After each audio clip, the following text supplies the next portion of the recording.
My people, our soil speaks louder than their promises, says Ibrahim Traoré, his voice firm as the Sahel earth. We're not begging anymore. We're building a future with our own hands. July 2025.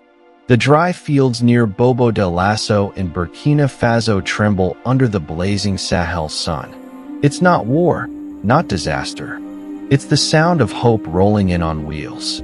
A convoy of red tractors gleams like fire under golden light, roaring into a village and lifting clouds of dust. These are not handouts, not charity, not loans with hidden chains. These machines are paid for by Burkina Faso's own courage, vision, and sweat. While world powers sit in glass towers scrolling past Africa's struggles, two underdog nations, Burkina Faso and Bangladesh, strike a deal that shakes both dusty fields and global boardrooms. This is the Cotton Rebellion. But it's not only about cotton. It's about pride, dignity, and freedom woven into every fiber. For decades, Europe and America controlled the cotton trade. They bought Africa's raw cotton cheap and sold it back as expensive clothing. But this new deal changes everything. Burkina Faso, Africa's cotton giant, will sell its best fibers directly to Bangladesh, a textile powerhouse. No Western middlemen, no unfair rules, just two nations declaring, "We are equals, and we refuse to play small." This isn't just business. It's a declaration, a rebellion born in the soil. In July 2025, while Western media chases the next crisis, Al Jazeera reports a historic deal. Farmers in Burkina Faso secure better markets. Bangladesh secures high-quality cotton. Together, they form what's called a South-South partnership. Two nations from the global South, long underestimated, now shaping their own destiny. But who's behind this earthquake? Meet Ibrahim Traoré, president of Burkina Faso, just 37 years old in 2025, the youngest leader in the world. To outsiders, he is unpredictable, a firebrand. To his people, he is unstoppable, a leader who speaks the language of farmers and workers, not the cold words of foreign banks. Traoré seized power in 2022, vowing to break the chains of dependency. "We will not export raw hope anymore," he thundered. "We will export value." His words spread across villages and cities like wildfire. He had grown up watching farmers toil under the sun, selling cotton for pennies to Western buyers, while loans and aid kept the nation tied down. His dream was different, a proud, self-reliant Burkina Faso.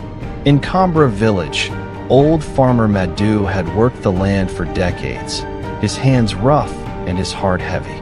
Selling cotton barely kept his family alive. But in July 2025, the ground shook as trucks arrived. Young workers stepped out, uniforms stitched with a new symbol, a cotton stalk wrapped in Burkina Faso's flag. "Father," one of them said respectfully, "this land is now part of the cooperative. You are not alone." The trucks carried tractors, solar-powered pumps, and fertilizers, all funded by Burkina Faso itself. No foreign logos, no aid agencies. Independence had arrived. Tears filled Madou's eyes, not of pain, but of pride. For the first time, his work had real value. Thousands of miles away in Dhaka, Bangladesh, cotton from Burkina Faso arrives at buzzing textile factories. Young workers like Isla touch the fiber with pride. "This feels different," she whispers. Labels on the cloth read, "Cotton of freedom, woven with honor." For them, it's not just fabric. It's a shared dream with farmers across the ocean.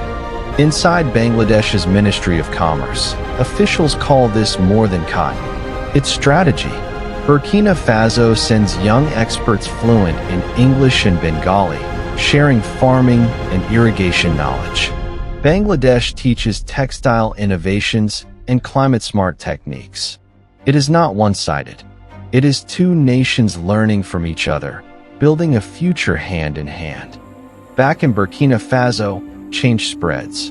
Roads once washed away by rain are rebuilt by local workers, funded by Burkina Faso's own resources. Villages once cut off from markets and clinics are now connected. At roadside stops, women like Fatimata, once trapped in sweatshops abroad, now repairs solar-powered machines at home. I used to dream of leaving, she says. Now I dream of building here. A new kind of school opens in 2025, the National Agronomy Civic Academy. No foreign textbooks, no IMF reports. Lessons are in the fields, under mango trees, beside irrigation lines. Young people recite an oath. I am the guardian of this land. Its dignity is my mission. Farming is no longer survival. It is nation building. The first shipment of cotton sails to Bangladesh with a note inside. This cotton carries our grandparents' dignity. Soon after, clothes made from it sell out in Europe in just 72 hours. Other nations take notice. Mali, Benin, India, Egypt.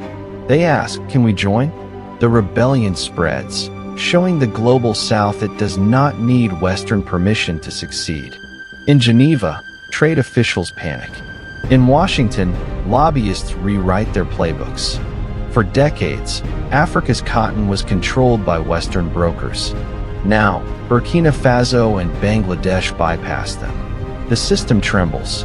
Traoré smiles and calls it destiny. One image captures the world's imagination. Traoré standing beside Bangladeshi women weavers at a port, their scarves bright against a ship filled with cotton. Flags of both nations wave together. It is not staged, it is real. A new symbol of unity that needs no translation. The Cotton Rebellion becomes more than trade. It's a movement. In Burkina Faso, schoolgirls wear uniforms of local cotton. Farmers check fair prices on government-issued tablets. In Bangladesh, workers sew with pride. Across Africa and Asia, young people dream bigger, asking, if we can do this with cotton, what else can we reclaim? The Cotton Rebellion is not just Burkina Faso's story, nor Bangladesh's. It is the story of the global South rising. For too long, these nations were treated as suppliers, their resources feeding others' wealth. But now, they stand shoulder to shoulder, building a new era of dignity and independence. The next time you put on a shirt, ask yourself, who grew this? Who wove it? Who set the price? The answer may be Burkina Faso and Bangladesh, nations proving that history is being rewritten in fields and factories, not boardrooms. The thread has been pulled. A new cloth is being woven, of freedom, unity, and unstoppable change. Are you ready to join the rebellion?